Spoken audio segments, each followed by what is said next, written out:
Good morning to you, Chris. Thanks for joining us. Thank you. So, Chris, we've had all sorts of responses you can imagine from our viewers today. Michelle Parry says, my 9-year-old was given an iPad mini from school for her schoolwork. Even their music lessons are done through the iPad. His handwriting has definitely suffered, but it's an important part of their educational process.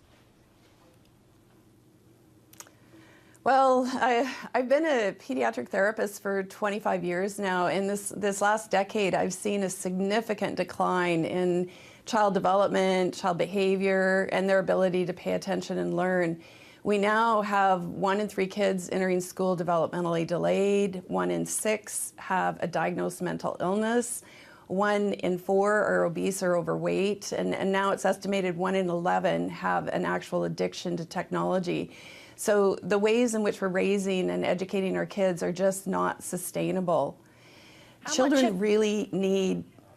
Yeah, excuse me, Chris, for interrupting. There's a slight delay on the line, but how much of that do you think is down to using screens and computers?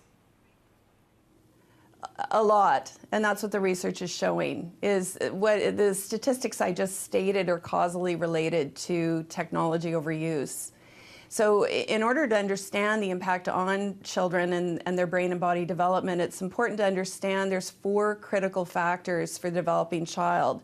Children need to move, they need to touch and be touched, they need to connect with other humans, and they need to be exposed to nature. And when they get all of that, then they grow up healthy and they can succeed in school.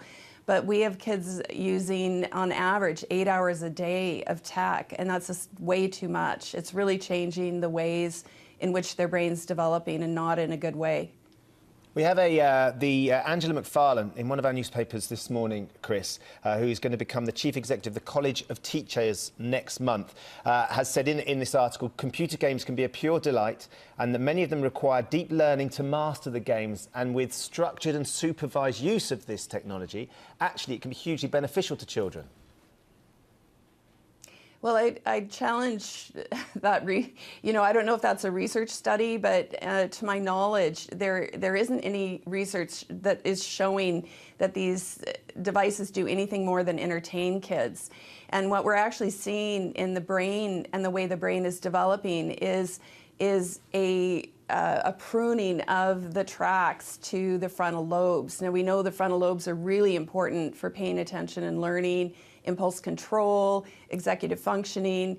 And so with kids who overuse, we're actually seeing an atrophy in the frontal lobes. So it's very difficult to understand how people can be saying these things or teaching our children.